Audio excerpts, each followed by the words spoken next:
নমস্কার বন্ধুরা, গল্পের চিলেকোঠা পরিবারে আপনাদের সকলকে স্বাগত জানাই। আমি সায়নী। আজ আমাদের নিবেদন প্রখ্যাত সাহিত্যিক শ্রী প্রচিত গুপ্ত রচিত গল্প চৈত্রের মেয়ে। গল্পটি কেমন লাগলো কমেন্টে জানাবে। যদি ভালো লাগে লাইক করবে, আর চ্যানেলটিতে যদি নতুন হয়ে থাকে সাবস্ক্রাইব করবে। তবে চলুন আর দেরি করব না, শুরু করি আজকের গল্প। শ্রী প্রচিত গুপ্ত রচিত চৈত্রের মেয়ে।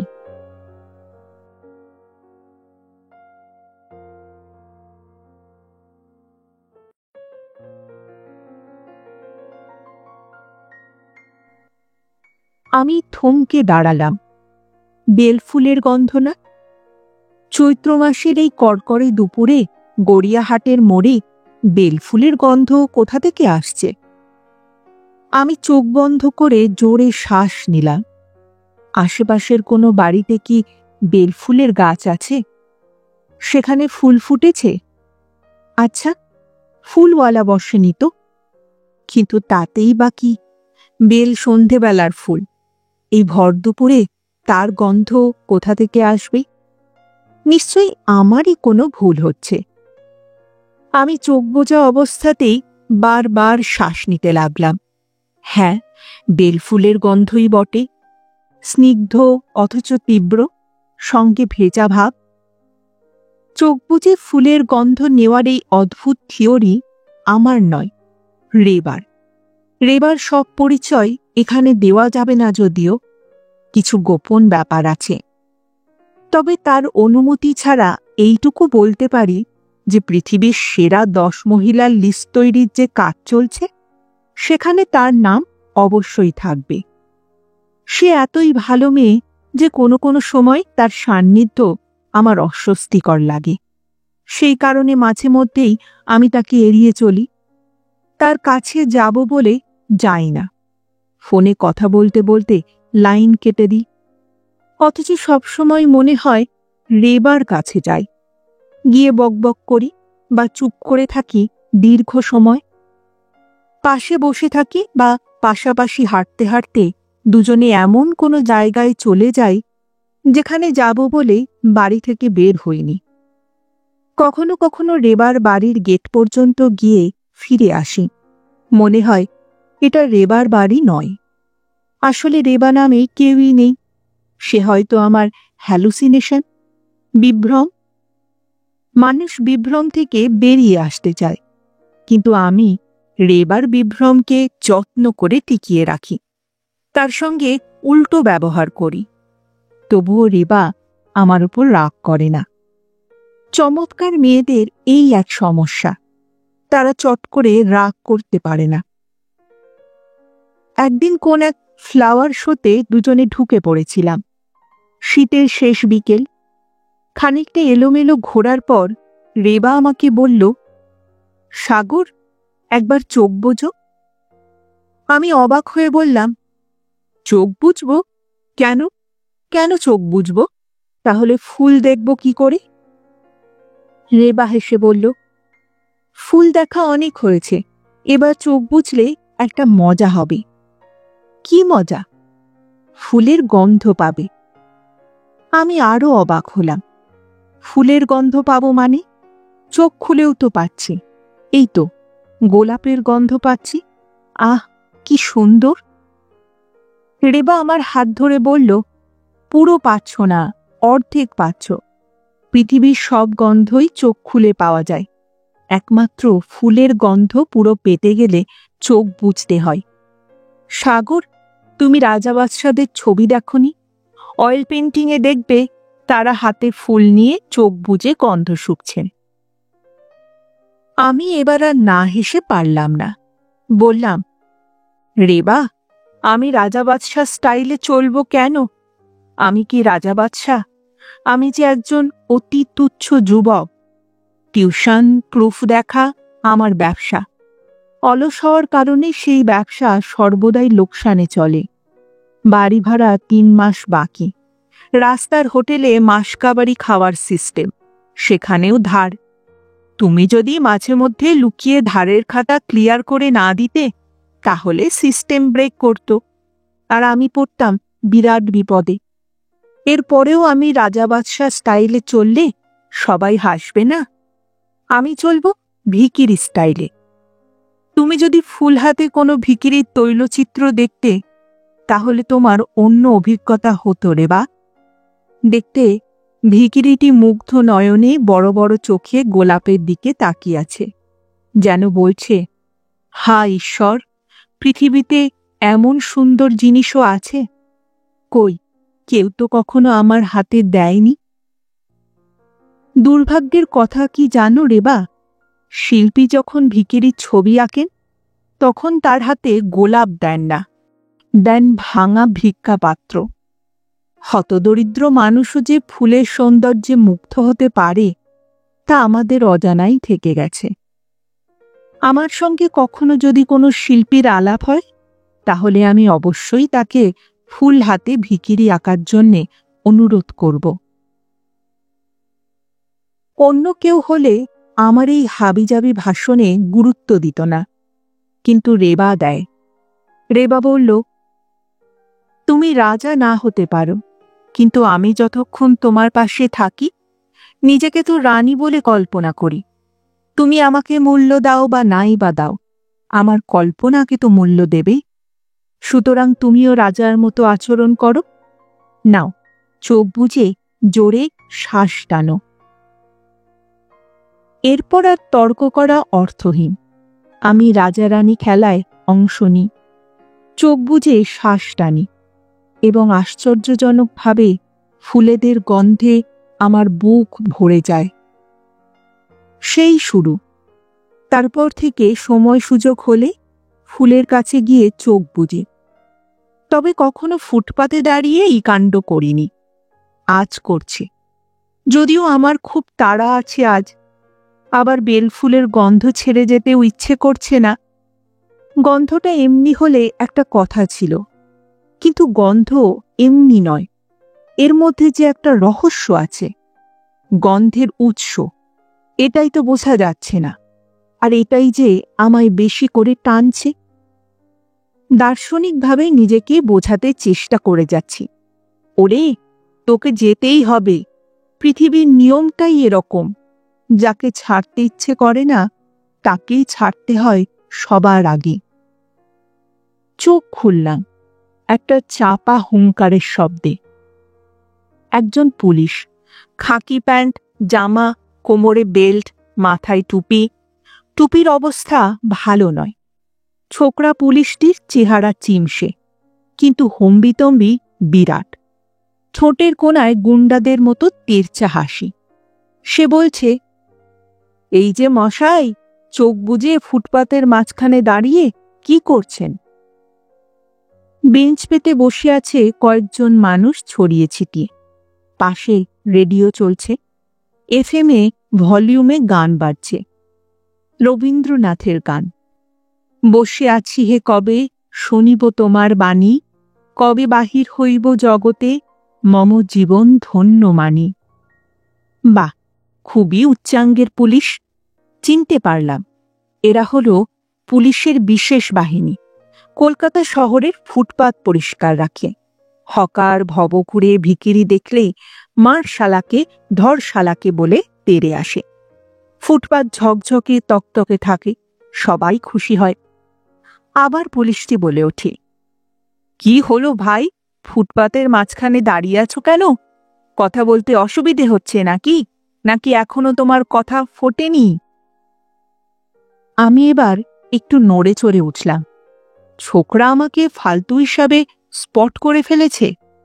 এফিশিয়েন্ট পুলিশে এটাই বুঝি গুণ, চট করে দামি আর ফালতুকে চিনে ফেলে। তবে আজ আমি যে খুব খারাপ পোশাক পরে আছি তেমনটা তো নয়। মঞ্জু বৌদির নির্দেশ মতো বরং একটু সেজেগুজেই তো এসেছি। জিন্সের ওপর পাঞ্জাবি, কাঁধের ব্যাগটা তো অতি সুন্দর। নীল কাপড়ের ওপর নীল রঙের ফেব্রিকের কাজ। ফেব্রিকের কাজ শুরু করেছিল রেবা। শেষ হওয়ার আগেই রেবাকে বলেছিলাম, এবার দিয়ে যাও আমায় ব্যাগটা। রেবা বলেছিল, বারে শেষ করব না? আমি গম্ভীরভাবে বলেছিলাম, না, করবে না। শেষ না করা জিনিস শেষ করা জিনিসের থেকেও বেশি সুন্দর। দেখবে, আধখানা ছবি, আধখানা গান, আধখানা পড়া বই আমার খুব প্রিয়। ওদের জন্য কেমন মন কেমন করে। রেবা আমার কথায় একমত হয়ে ব্যাগটা দিয়ে দিয়েছিল। আজ আমি সেই শেষ না করা ব্যাগটা নিয়ে এসেছি। সব মিলিয়ে চেহারায় একটা ভদ্র যুবক ভাব তো আসার কথা, তবে এখন বুঝতে পারছি আসেনি। শাক দিয়ে যেমন মাছ ঢাকা যায় না, তেমন জামা কাপড় দিয়ে আমাকেও ঢাকা যায়নি। পুলিশের চোখকে ফাঁকি দেওয়া কি অত সোজা? আমি যে ভদ্রলোক নই, আমি যে একজন হাবিজাবি, সেটা যে ধরে ফেলেছে। এই ছেলের ফিউচার খুবই ব্রাইট মনে হচ্ছে, চাকরিতে অনেক দূর উঠবে। আর আমার যদি খুব ভুল না হয়, তাহলে এ খুব দ্রুতই তুই তুকারি শুরু করবে। এবার পুলিশের হাতে ধরা লাঠিটার দিকে আমার নজর পড়ল। বেঁটে লাঠি, চকচকে নয়, বরং খ্যাস্টে মার্কা। সরকার কি অত বোকা নাকি? ভিখিরি ভবঘুরেদের জন্যে চকচকে লাঠি সাপ্লাই করে টাকার অপচয় করবে? লাঠির ডগা সামান্য উঁচু হয়ে আমার দিকেই চেয়ে আছে। একটু একটু নড়ছেও বুঝি। পুলিশটাই নাড়াচ্ছে, নাকি লাঠি নিজেই নড়ছে? হতে পারে নিজেও নড়তে পারে, আশ্চর্যের কিছু তো নেই। আমার ছোট মামা ছিলেন পুলিশের অন্ধভক্ত। সবার দুর্নাম শুনতেন, তবু পুলিশের দুর্নাম শুনতেন না। পথে পুলিশ দেখলে 52 বছর বয়সেও শিশুর মতো মুগ্ধ নয়নে তাকিয়ে থাকতেন। একবার এক গোলমালে ঢুকে পুলিশের কেরামতি দেখছিলেন। চোখ মুখ গর্বে উজ্জ্বল হয়ে উঠেছিল। কিন্তু পুলিশ এগিয়ে এসে মামাকে পিটিয়ে দিল। তারপর ঘাড় ধরে তুলে নিল ভ্যানে। ছোট মামা তাদের বারবার বোঝানোর চেষ্টা করলেন, আমি আপনাদের দলে, আমি আপনাদের দলে। কিন্তু কে শোনে কার কথা? আরো গোটা কত ঘা পড়ল পিঠে। যাক, সে অন্য গল্প। সে ছোট মামাই বলেছিল, পুলিশ সব পারে। কুকুরের মতো এটাও হয়তো পুলিশের ট্রেনিং প্রাপ্ত লাঠি। ফালতু পার্টি দেখলে কুকুর যেমন হাউ হাউ করে, কামড়ে দেওয়ার ভয় দেখায়, লাঠিও তেমনই করছে হয়তো। নড়ে চড়ে ভয় দেখাচ্ছে আমাকে। বলছে তেন্ডাই মেন্ডাই করলে পিটানি হবে। পুলিশকে জিজ্ঞেস করলে কেমন হয়? না, থাক, এখন এসব কিছু করাটা ঠিক হবে না। এমনিতেই মনে হচ্ছে ঝামেলায় জড়িয়ে পড়ছি। ঝামেলায় জড়িয়ে পড়ার সময় তো আজ নেই। ঝামেলা থেকে আমাকে বেরোতেই হবে। পুলিশ এবার কয়েক পা এগিয়ে এসে জোর ধমক দিল। চা ভেবেছিলাম তাই তুই তুকারি শুরু করেছে। বলছে, কিরে, কথা কানে যাচ্ছে না? হারামজাদা, ফুটপাতে কি করছিস? অমনি বেঞ্চে বসে থাকা কে যেন একজন বলে উঠল, কত কথার কি আছে, পাছায় দুটো ব্যাটন লাগা, বলে দেবে। আচ্ছা, রবীন্দ্রনাথের গান কি শেষ হয়েছে? শুনতে পাচ্ছি না তো আর। খামোকা গালমন্দ করছে কেন আমায়? আমি যদি সত্যি ভিখিরি বা ভবঘুরে হই, তাহলেই বা গাল দেবে কেন আমায়? তবু আমি নিজেকে সামলানোর চেষ্টা করলাম। মাথাটা ঠান্ডা রাখতে হবে। এই লোক আমায় ঝামেলায় ফেলতে চাইছে, কিন্তু ঝামেলা থেকে বেরোতে হবে। আমার যে আজ খুব তাড়া। আমি যাচ্ছি শ্যামলদার বাড়ি। তবে শ্যামলদার কাছে যাচ্ছি না, যাচ্ছি মঞ্জু বৌদির কাছে। মঞ্জু বৌদি আমাকে ডেকেছে আজ। একটু পরেই আমাকে নিয়ে মঞ্জু বৌদি জরুরি একটা কাজে বেরোবে। আমার কাছে অবশ্য জরুরি কাজ নয়, আসলে এটা আমার কাছে বিরাট সুযোগ। এরকম সুযোগ জীবনে আগে কখনো তো আসেনি, ভবিষ্যতেও আসবে বলে মনে হয় না। দেরি করলে সুযোগটা হাতছাড়া হয়ে যেতে পারে। তাই আমি পুলিশ ছোকরার দিকে তাকিয়ে হাসলাম। অনেক সময় হাসিতে কাজ দেয়। তারপর বললাম, কই, কিছু করছিলাম না তো।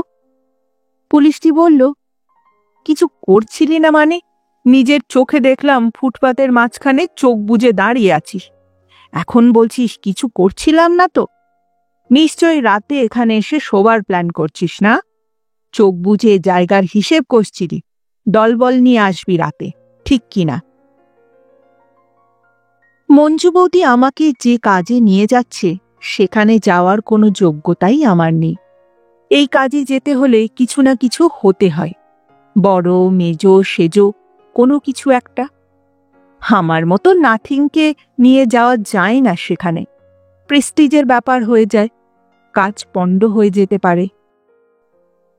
মঞ্জু বৌদি সে কথা যে জানে না এমনটা নয়, ভালো করেই জানি, তবুও আমায় নিয়ে যাচ্ছে। কারণ আজ সকালে শ্যামলদার সঙ্গে তার তুমুল ঝগড়া হয়েছে। পরপর 3টে কাপ ভেঙেছে মঞ্জু বৌদি। কিছুদিন হলো মঞ্জু বৌদি রেগে গেলে কাপ ভাঙা শুরু করেছে।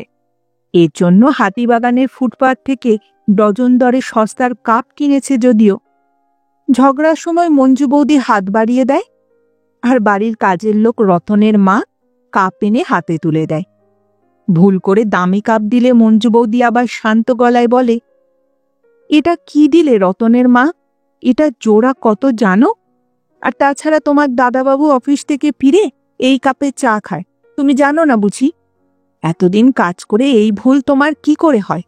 যাও কাপ বদলে আনো, দেখবে ওপরের তাকে ডান দিকে সাজানো আছে, সাবধানে নামাবে, হাত থেকে পড়ে ভেঙে না যায়। সংসারে কাপ বিপর্যয় শুরু হওয়ার পর আমাকে একদিন শ্যামলদা ফোন করেছিলেন। কাঁদো কাঁদো গলায় বলেছিলেন, সাগর, তোমার মঞ্জু বৌদির মাথা খারাপ হয়ে গিয়েছে। আমি বলেছিলুম, সে তো আগে থেকেই ছিল, নতুন কি?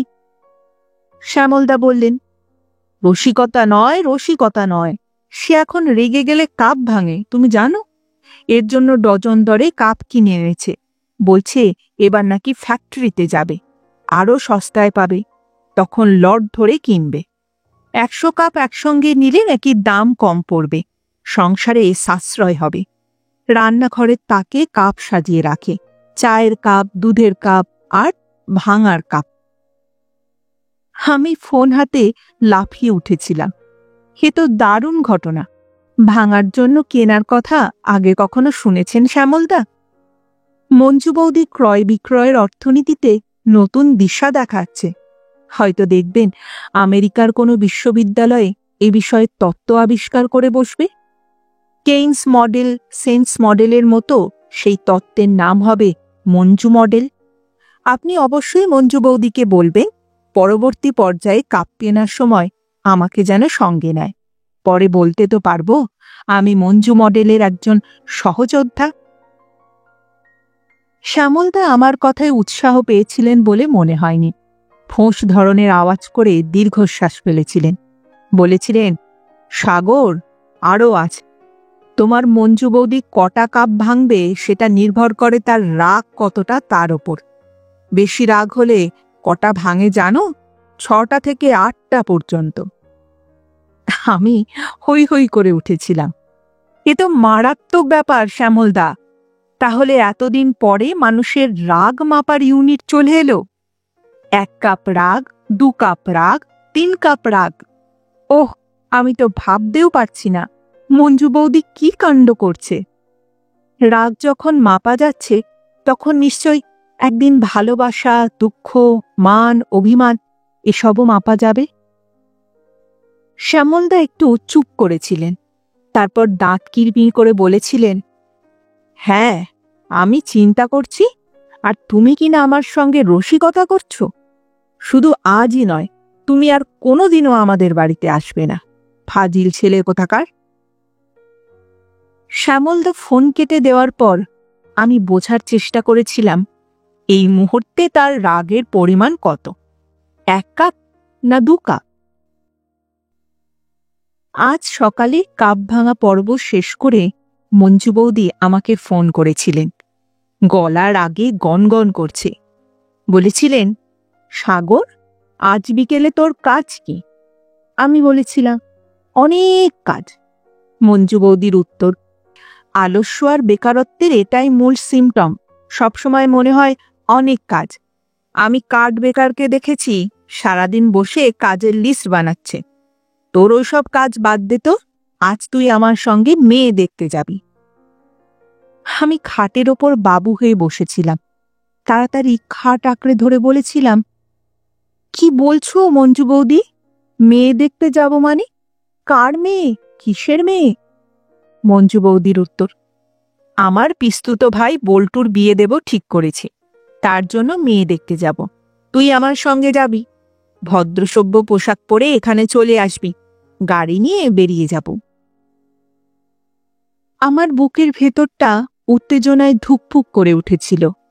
মেয়ে দেখা বিষয়টা বইতে পড়েছি, মুখে শুনেছি, সিনেমাতেও দেখেছি, হাতে কলমে অভিজ্ঞতা কখনো হয়নি। খুব লোভ ছিল হবার, আর যত দিন যাচ্ছে লোভ যেন ক্রমশই বাড়ছে। আমার বিশ্বাস এই ব্যবস্থা বেশি দিন টিকবে না। সভ্যতা খুবই কঠিন চিজ। সে যেমন খারাপ জিনিস সাপ্লাই করতে জানে, তেমনি খারাপ জিনিস নিষ্ঠুরভাবে বাতিল করতেও জানে। মেয়ে দেখা ব্যাপারটা একদিন ইতিহাস বইতে ছবি হয়ে যাবে। ছবির নিচে লেখা থাকবে, একটি লুপ্ত হওয়া প্রাচীন ব্যবস্থা।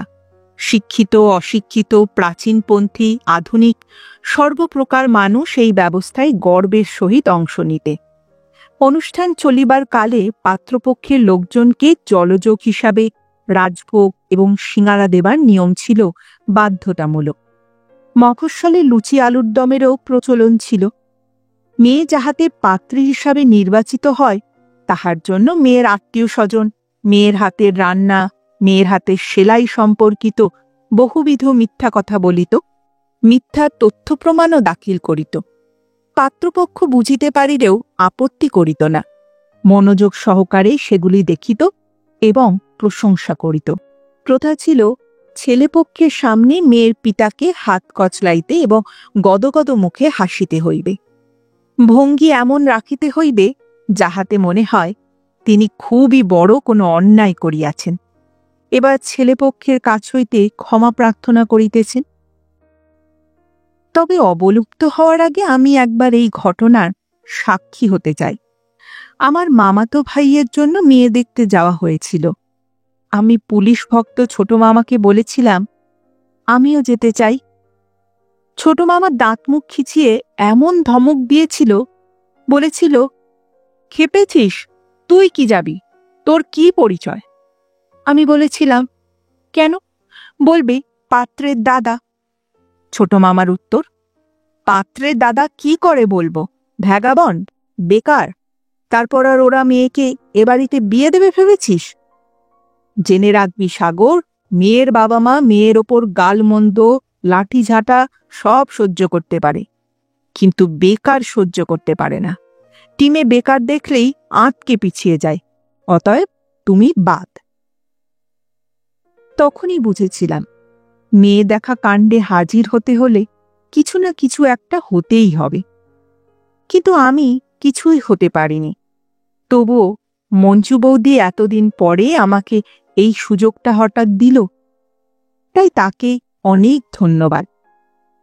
আসলে কথা ছিল শ্যামলদা হাত ছুটি নিয়ে আসবে, তারপর দুজনে মিলে সেজেগুজে পাত্রী দেখতে যাবে। কিন্তু ঝগড়ার কারণে প্ল্যান ভেস্তে গেছে। আমি ভয়ে ভয়ে বলেছিলাম, তুমি ভেবেচিন্তে বলছো তো মঞ্জু বৌদি? আমার পরিচয় কি দেবে? আমি তো একজন বেকার ছেলে। বেকার ছেলেকে নিয়ে পাত্রী দেখা কি উচিত হবে? ওরা বিগড়ে যাবে না তো? মঞ্জু বৌদি আরো রাগী গলায় বলেছিলেন, হালবাদ ভেবেচিন্তে বলছি, আমার বেকার মানুষই ভালো।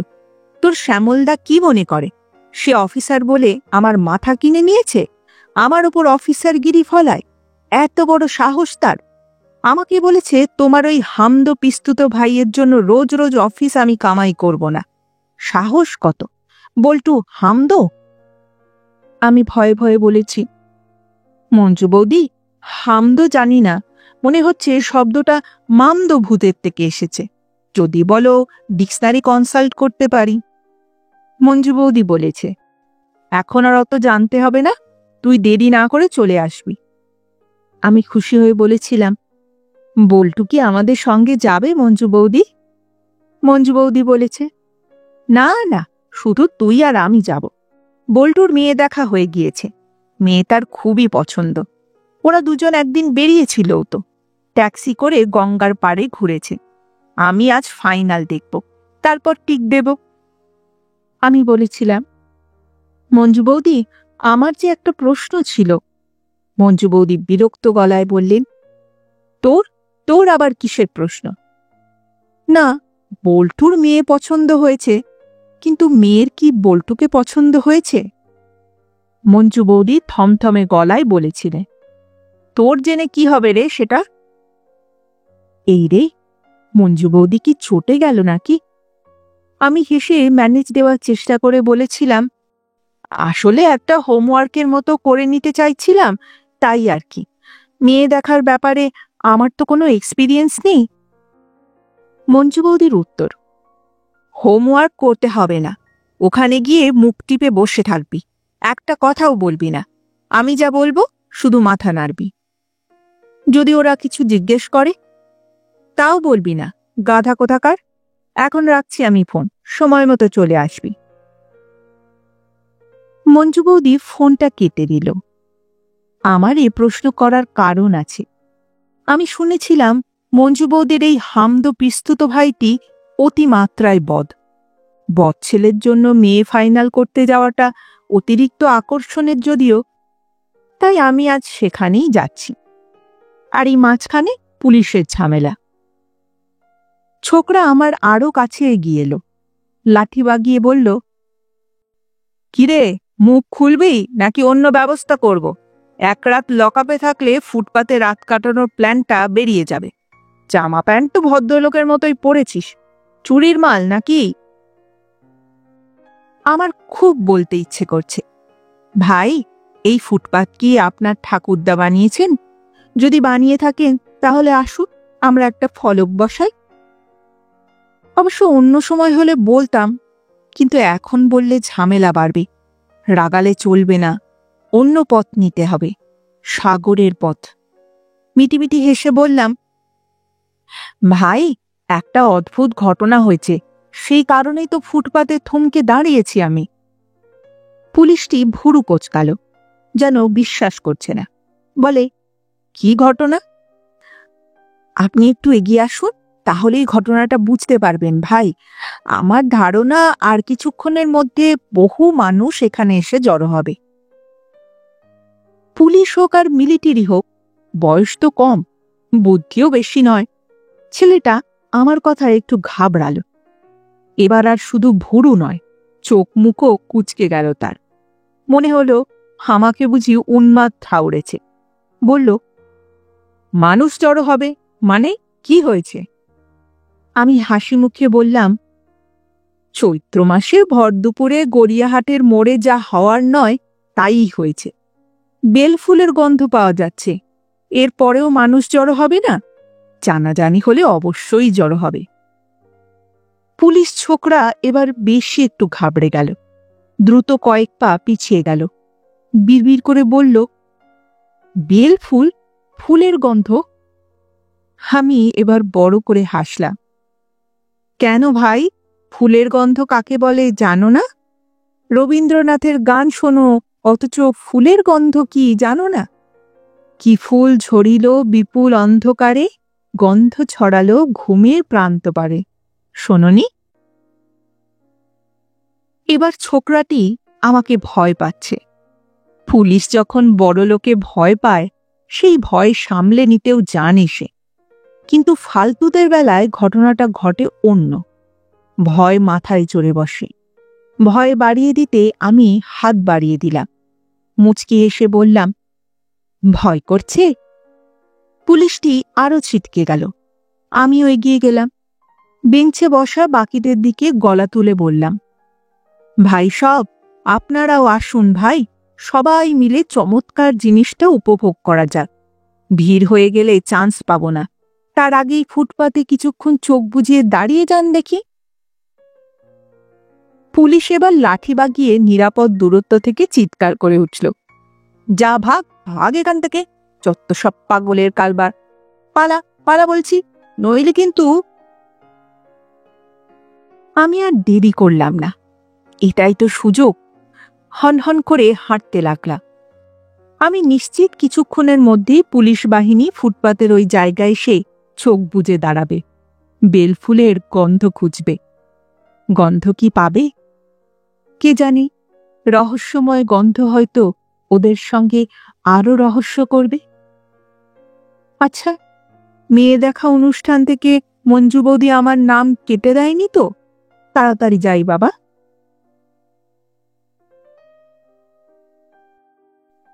ট্রেন ছুটছে, আমি তৃণাঞ্জনীকে নিয়ে পালাচ্ছি। এই মেয়ের সঙ্গে আমার দুদিন আগে মাত্র দেখা হয়েছে মঞ্জু বৌদির মেয়ে দেখা অনুষ্ঠানে। একেই আমরা বল্টুর বউ করার জন্যে ফাইনাল দেখতে গিয়েছিলাম। মঞ্জু বৌদি টিকও মেরেছিলেন। তৃণাঞ্জনী বসেছে জানলার পাশে চৈত্রের হলুদ রোদ। সেই রোদ পড়েছে খেতে, মাঠে, সরে সরে যাওয়া গ্রামের উপর। আমাদের ছুটে যাওয়া রেলপথের পাশে কোথা থেকে জানি হঠাৎ একটা লাল মাটির পথ এসেও হাজির হয়েছে। অতি সামান্য হলেও সে এখন আমাদের সঙ্গে পাল্লা দিয়ে ছুটছে। তৃণাঞ্জনীও মুগ্ধ চোখে তাকিয়ে আছে বাইরে। তার গায়ে হলুদ আলো এসে পড়েছে। সে যেন চৈত্রের মেয়ে, মায়ার আলো মেখে আমার পাশে সে বসে আছে। মানুষের যখন একই সঙ্গে মন ভালো ও মন খারাপ হয়, তখন তাকে ঘিরে এই মায়া তৈরি হয়। বাবা মা, বাড়ি, চেনা শহর ছেড়ে চলে যেতে হচ্ছে বলে তার মন খারাপ। আবার উল্টো দিক থেকে ডাকও যে আসছে, এসো, চলে এসো, আর কত দেরি, আর কত দূর। এই ডাক শোনার জন্যই একটা মেয়ে অপেক্ষা করে থাকে সারাটা জীবন। এই ডাকের জন্য চিঠি, টেলিফোন কিচ্ছু লাগে না। এই ডাক মনের মধ্যে বাজে, তাই মন খারাপের সঙ্গে মন ভালোও লাগে। হিসেব মতো আমার প্রতি তৃণাঞ্জনীর খুশি থাকবার কথা, কিন্তু তা সে নেই। ট্রেনে উঠবার আগে পর্যন্ত একরকম ছিল, তারপর থেকে বিরক্ত হয়ে আছে। একটাও কথা বলেনি, আমার দিকে ফিরেও তাকাচ্ছে না। আমি বললাম, তৃণাঞ্জনী, তোমার কি ভয় করছে? তৃণাঞ্জনী আমার দিকে না তাকিয়ে মাথা নাড়ল। আমি আবার বললাম, তৃণাঞ্জনী, কোনো চিন্তা করো না। তৃণাঞ্জনী এবারও আমার দিকে তাকালো না, শুধু নিচু গলায় বলল, আমি চিন্তা করছি না তো। আমি আবার বললাম, সব ঠিক হয়ে যাবে দেখো। তৃণাঞ্জনী মুহূর্তের জন্যে ঠোঁট কামড়ে বলল, সব ঠিক না হলেও আমার আর কিছু যায় আসে না। 25 বছরের একটি তরুণী যখন বলে সব ঠিক না হলেও তার কিচ্ছু এসে যায় না, তখন তাকে বাড়াবাড়ি ধরনের সুন্দর লাগে। তার মুখটা দেখতে ইচ্ছে করে। আমি নরম গলায় বললাম, আমার দিকে তাকাতে কি তোমার কোনো অসুবিধে আছে তৃণাঞ্জনী? মেয়েটা এবার মুখ ফেরালো, কঠিন গলায় বলল, হ্যাঁ আছে। আমি অবাক হয়ে বললাম, তুমি কি আমার উপর রাগ করেছ? হ্যাঁ, করেছি। বকবক করে আপনি আমাকে বড্ড বিরক্ত করছেন। এতবারই বা আমার নাম ধরে ডাকছেন কেন? আমি বোকার মতো হেসে বললাম, তোমার নামটা যে চমৎকার, তাই বারবার বলতে ইচ্ছে করছে। তৃণাঞ্জনী বলল, আমার নাম চমৎকারই হোক বা খারাপ হোক, আপনি ডাকবেন না। অপমানের কথা, তবুও গায়ে মাখলাম না। ভেতরে ভেতরে উত্তেজনা বোধ করছি। ইতিহাসে আমার নাম উঠতে চলেছে, এই কারণেই বুঝি উত্তেজনা। ইতিহাসের নাম থেকে যাওয়ার কাছে মান অপমান তুচ্ছ বিষয়। মেয়ে দেখার ইতিহাসে লেখা হবে, এই কুপ্রথাটি অবলুপ্তির পিছনে যেমন বহু জ্ঞানী গুণী মনীষীর অবদান রহিয়াছে, তেমনি এক বেকার অলস যুবকের ভূমিকার কথাও জানা গিয়েছে। ভবিষ্যৎ গবেষণার স্বার্থে সেই ঘটনা উল্লেখ করা প্রয়োজন। এক চৈত্রের বিকেলে সেই যুবক একটি মেয়ে দেখার অনুষ্ঠানে যোগ দিতে গিয়েছিল। নিয়ম মানিয়া সেখানে সে সিঙারা এবং রাজভোগ ভক্ষণ করিয়েছিল, কিন্তু 2 দিন পর সেই অনুষ্ঠানকে ফুৎকারে অস্বীকার করিয়া সে মেয়েটিকে লইয়া পলায়ন করিয়াছে। কোথায় এবং কেন পলাইয়া গিয়াছে তাহা অবশ্য জানা যায়নি। আজও সেই গবেষণা চলিতেছে। যুবকটির নাম। গবেষণার দরকার নেই, আমি বলছি সেই কাহিনী। আমি আর তৃণাঞ্জনি পালাচ্ছি শান্তিনিকেতনে। আমার কাজ হবে তৃণাঞ্জনিকে তার প্রেমিকের হাতে তুলে দেওয়া। তৃণাঞ্জনির প্রেমিকের নামও তারই মতো সুন্দর, নীলার্ভ। নীলার্ভ মাত্র কয়েক মাস হল বিশ্বভারতীর কলাভবন থেকে গাদাখানেক নম্বর পেয়ে পাশ করেছে। তৃণাঞ্জনির বিশ্বাস এই ছেলে একদিন খুব বড় শিল্পী হবে। এ কথা সত্যি না মিথ্যে আমি জানি না, মনে হয় না সত্যি। সব মেয়েরাই ভাবে তার প্রেমিক একদিন খুব বড় হবে, এতে মাথা ঘামাতেনি। যাই হোক, কথা ছিল নীলার্ভ কলকাতায় এসে তৃণাঞ্জনিকে নিয়ে শান্তিনিকেতনে চলে যাবে। সেখানে তারা বিয়ে করবে, বাসা ভাড়া করে থাকবে। ফাইনাল মেয়ে দেখার 2 দিনের মধ্যেই ঘটনাটা ঘটবে, সেই মতো সব ব্যবস্থাও সে করেছিল। কিন্তু 2 দিন আগে কোপাই নদীর ধারে গাছের ডালে বসে ছবি আঁকতে গিয়ে ছেলেটি ডাল ভেঙে পড়ে গেছে, আর তার পা ভেঙে গিয়েছে। সে এখন বিছানায়। আমি অবাক হয়ে তৃণাঞ্জনিকে জিজ্ঞেস করেছিলাম, আচ্ছা, গাছের ডালে বসে ছবি আঁকার কারণ কি? তৃণাঞ্জনি গম্ভীর গলায় বলেছিল, মনে হয় বাঁদরদের স্কেচ করছিল। মেয়ে দেখার দিন মঞ্জু বৌদির কথা আমি পুরোটা রাখতে পারিনি। মঞ্জু বৌদি আমাকে বলেছিল, কোনো কথা বলবি না, একেবারে স্পিকটি নট হয়ে থাকবি। আমি অবশ্য প্রথমটাই তাই ছিলাম, স্পিকটি নট। মঞ্জু বৌদি আমার নামে বানিয়ে বানিয়ে অনেক কিছু বলেছিল। আমি নাকি কম্পিউটার নিয়ে লেখাপড়া করতে খুব শিগগিরই হামবুর্গ চলে যাচ্ছি। আমি মুখ খুলিনি, শুধু মিটিমিটি হেসেছি। কিন্তু শেষ পর্যন্ত আর পারিনি। একটা বাড়িতে গিয়ে রাজভোগ গিলছি, কিন্তু কোনো কাজে লাগছি না, এটা কি করে হয়? লজ্জা করে না? আর মেয়ে দেখা অনুষ্ঠানে দেখলাম কাজ একটাই, মেয়েকে প্রশ্ন করে বিপদে ফেলা। তাই আমি ভাবলাম, সুযোগ যখন পেয়েছি আমিও বিপদে ফেলব। রাজভোগ খাওয়া শেষ করে ঘর ভর্তি লোকের সামনে ফস করে বলে বসলাম, তৃণাঞ্জনি, তোমাকে ছেলের পছন্দ হয়েছে বলে শুনেছি। তোমার কি ছেলেকে পছন্দ হয়েছে, আমাদের বল্টুকে? ও মা! চোখের নিমেষে দেখি মেয়ের মুখ ফ্যাকাশে। সে মাথা নামিয়ে নিল। সবাই নড়ে চড়ে বসল। মঞ্জু বৌদি জোরে আমাকে একটা চিমটি কাটল। তারপর এক গাল মিথ্যে হেসে চোখ ঘুরিয়ে বলল, ও মা, ও ছেলে মানুষ, ও ভালো মন্দর কি বোঝে? সাগর, তুই না একটা পাগল। যাব বাবা, আজ দেখছি সবাই আমাকে পাগল ভাবছে। গড়িয়াহাটের পুলিশ আমাকে পাগল ভেবেছে, মঞ্জু বৌদি পাগল ভাবল, মেয়ের বাড়ির লোকজনও নিশ্চয়ই পাগলই ভাববে। আজ আমার পাগল ডে। তবুও আমি চান্স নিলাম। পাগল টাইপ লাজুক হেসে বললাম, তৃণাঞ্জনি, চা খাবো। তৃণাঞ্জনির মা না মাসি গদগদ গলায় বললেন, যাও মা, ওনার জন্য চা নিয়ে এসো। যা আশা করেছিলাম তাই হলো। চায়ের কাপের তলায় তৃণাঞ্জনির মোবাইল নম্বর লেখা কাগজের টুকরো চলে এলো। কে বলে মেয়ে দেখা অনুষ্ঠান ভালো নয়? অনুষ্ঠান না থাকলে এমন বুদ্ধিমতী মেয়ের সঙ্গে আমার কখনো দেখা হতো? বল্টুর মতো বদ গাধার সঙ্গে এই বুদ্ধিমতী সারা জীবন থাকবে কেমন করে? অসম্ভব। রাতে ফোন করতেই তৃণাঞ্জনি মোবাইলেই হাউ হাউ করে কেঁদে ফেলল। অসম্ভব, আমি কিছুতেই পারবো না। আপনার ওই ভাইটি খুব খারাপ। সেদিন ট্যাক্সিতে জোর করে। ছি ছি। আমি নরম গলায় বললাম, বল্টুর কথা বাদ দাও তো, ও একটা বদ। তুমি যে ছেলেটিকে বিয়ে করবে ভেবে রেখেছ, তার নাম কি? তৃণাঞ্জনি চমকে উঠল। আপনি কি করে বুঝলেন? আমি সহজ গলায় বললাম, তোমার কান্না শুনে। প্রেমে পড়া মানুষের কান্না অন্য রকম হয়। একটা ফোঁপানি, একটু গ্যাপ, আবার দুটো ফোঁপানি, ফের একটা ফোঁপানি। জটিল ব্যাপার। তা যাগো সব।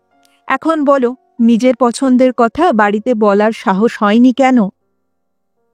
তৃণাঞ্জনি ফোঁপাতে ফোঁপাতে বলল, বলেছি, রাজি হয়নি যে। নীলার্ভ ছবি আঁকে শুনে বাবা বলেছে ভিক্ষে করে খেতে হবে। ওই ছেলের সঙ্গে বিয়ে দেও যা, মেয়ের মাথায় ক্যানভাসের বাড়ি মেরে খুন করাও তাই।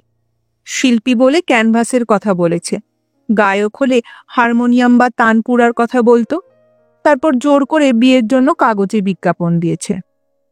আমি বললাম, নীলার্ভ জানে না? জানে বই কি, কথা ছিল আজই ও আসবে। ফাইনাল কথার আগে আমরা পালিয়ে যাব, বিয়ে করব। কিন্তু আজ সকালে ও পা ভেঙে ফেলেছে। আমি হাই তুলে বললাম, সমস্যা কি, তুমি একা পালাও। তৃণাঞ্জনি বলল, আর পারবো না, আমাকে যে নজরে নজরে রেখেছে। মা বলেছে বিয়ে ফাইনাল, এখন সাবধানে চলতে হবে। যখনই বাড়ি থেকে বেরোবি সঙ্গে কাউকে নিবি। কথা শেষ করে মেয়েটা আবার ডুকরে কেঁদে উঠল। আমি আবার হাই তুললাম। এই হাই লম্বা হলো। আমি বললাম, তা তোমার শিল্পী থাকে কোথায়? শান্তিনিকেতন। ঠিক আছে, কাল দুপুরের ট্রেনে আমি তোমাকে নিয়ে পালাবো, রেডি থাকবে। শিল্পীকে বলে রাখবে সে যেন ফোনে ফোনে সব ব্যবস্থা করে রাখে। কাল সন্ধেবেলায় রেজিস্ট্রি করে তোমাদের বিয়ে। রাতে পুলিশ গেলে যেন কিচ্ছু করতে না পারে। এখন ফোন রাখছি, আমার ঘুম পাচ্ছে। তোমাকে একটা রহস্য বলছি, উত্তর খুঁজবে। উত্তর পেলেও আমাকে বলতে হবে না, নিজের কাছে রাখবে। তৃণাঞ্জনি অবাক গলায় বলল, কি রহস্য? আমি বললাম, ফুল নেই, তবুও গন্ধ। ঘুমোতে যাওয়ার সময় বড় লজ্জা করল আমার। আজও এমন ঘটে। কাগজে কাতর বিজ্ঞাপন বের হয়, ফর্সা সুন্দরী মেয়ের জন্য পাত্র চাই। আজও মেয়ে দেখার জন্যে রাজভোগ সিঙারার ব্যবস্থা করা হয়। আজও কালো কুশ্রী মেয়েকে সুন্দর দেখাতে কোণে দেখা আলোর জন্য হাপিত্যেশ করে বসে থাকে বাবা মা। কাউকে বুঝতে দিইনি, এমনকি মঞ্জু বৌদিকেও নয়। দুপুরে শটান তৃণাঞ্জনির বাড়িতে গিয়ে হাজির হয়েছি। মেয়ের মাকে বলেছি, ছেলে নতুন গাড়ি কিনেছে, মেয়েকে চড়াতে চায়, বড় রাস্তায় অপেক্ষা করছে। লজ্জায় এ বাড়িতে আসতে পারছে না, তাই আমাকে পাঠালো। আপনি যদি অনুমতি দেন তাহলে মেয়েকে ঘণ্টাখানেকের জন্য ছেলে গাড়ি চড়াতে নিয়ে যেতে চায়। তৃণাঞ্জনির মা আনন্দে কি করবেন বুঝতে পারলেন না। গাড়ির কথা শুনে কেমন একটা আলুথালু হয়ে গেলেন মহিলা। আমি গলা নামিয়ে বললাম, আমি বলে কি এটা অ্যালাউ করবেন না। গাড়ি টাড়ি চড়া বিয়ের পরই ভালো। এখন গাড়ি চড়াচ্ছে, কাল সোনার হার কিনে দেবে, পরশু নতুন ফ্ল্যাট পছন্দ করতে বলবে। বিয়ের আগে এত খরচা তো ভালো নয়। আপনি মেয়েকে ছাড়বেন না, বুঝলেন? কিন্তু আমার কথা শুনলেন না মেয়ের মা। মেয়ের মা 10 মিনিটের মধ্যেই মেয়েকে রেডি করে পাঠিয়ে দিলেন। আমি ড্রয়িং রুমে বসে পা নাড়াচ্ছি। এখানেই গতকাল পবিত্র মেয়ে দেখা অনুষ্ঠান হয়েছিল বটে। ট্রেন বোলপুর পৌঁছাতে আর বেশি দেরি নেই। তৃণাঞ্জনি কেন যে আমার ওপর রেগে আছে। থাকুক, যত খুশি তত রেগে থাকুক। আমি ঠিক করেছি, আজ রাতে বিয়ে হয়ে গেলে ওর বরকে আমি অনুরোধ করব সে যেন আমাকে একটা ছবি এঁকে দেয়, অয়েল পেন্টিং। ছবির বিষয় অতি সহজ। ফুল হাতে এক ভিখিরি, ভিখিরি মুগ্ধ চোখে ফুলের দিকে চেয়ে থাকবে। ছবিটা আমি দেবাকে উপহার দেব। ভালোবাসার মানুষকে ভালোবাসার উপহার। তৃণাঞ্জনি কেন আমার ওপর রেগে আছে সেটা বুঝলাম রাতে, ম্যারেজ রেজিস্ট্রার কাগজপত্র বুঝিয়ে চলে যাবার পর। নীলার্ভর ভাড়া করা বাসার বারান্দায় 3 জন বসে আছি। পা ভাঙা জামাই চমৎকার হয়েছে বটে। সমস্যা একটাই, ছেলের এখন কোনো রোজগার পাতি নেই। প্ল্যান করেছে ছবি এঁকে চালাবে। বেচারির যে কি দুর্দশা হবে তা তো আমি বুঝতে পারছি। চৈত্রের তারাভরা আকাশ শান্তিনিকেতনের ওপর ঝাঁপ দিয়েছে। চাঁদ কি উঠেছে আজ? হাওয়ায় ঠান্ডা ঠান্ডা ভাব। বোধহয় অনেক দূরে কোথাও ঝড় উঠেছে, বৈশাখী আসছে। তৃণাঞ্জনি নিচু গলায় বলল, একটা দিন কি আমাদের সঙ্গে থেকে যাওয়া যায় না সাগরদা? একটা দিন। আমি হেসে বললাম, আজই রাতের গাড়ি ধরব। কাল কলকাতায় আমার কাজ আছে। মেয়ে পাচারের দায়ে পুলিশ আমাকে খুঁজছে না। তৃণাঞ্জনি আমার হাত ধরে কাঁদতে কাঁদতে বলল, আপনি যাবেন না, দোহাই আপনাকে সাগরদা, আপনি যাবেন না। আমি হাত সরিয়ে ঠোঁটে আঙুল দিলাম, ফিসফিস করে বললাম, এই সবাই চোখ বোঝো তো, চোখ বোঝো। নীলার্ঘ বলল, কেন সাগরদা, চোখ বুঝবো কেন? আমি বললাম, বোঝোই না, একটা দারুণ মজা হবে। আমরা চোখ বুজেছি। বেলফুলের গন্ধে চারপাশ মো মো করে উঠেছে। বুক ভরে আমরা সেই গন্ধ নিচ্ছি। ফুল নেই, তবুও তার গন্ধ। রহস্য, বড়ই রহস্য।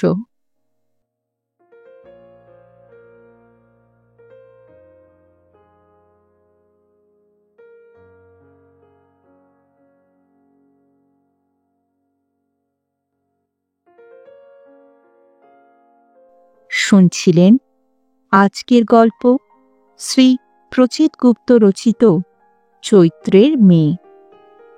ফিরে আসছি আরেকটি নতুন গল্পের সঙ্গে কিছুদিনের মধ্যে। ততদিন ভালো থাকবে, সুস্থ থাকবে এবং গল্পে থাকবেন। আর আমার গল্প পাঠ ও উপস্থাপনা যদি ভালো লাগে তাহলে লাইক আর কমেন্ট করতে ভুলবেন না। আর চ্যানেলটিতে যদি নতুন হয়ে থাকেন সাবস্ক্রাইব করবেন। এতে আমার উৎসাহ ও আত্মবিশ্বাস দুই বাড়ে। তাহলে আজ এখানেই বিদায় নিচ্ছি। আবার দেখা হচ্ছে। নমস্কার।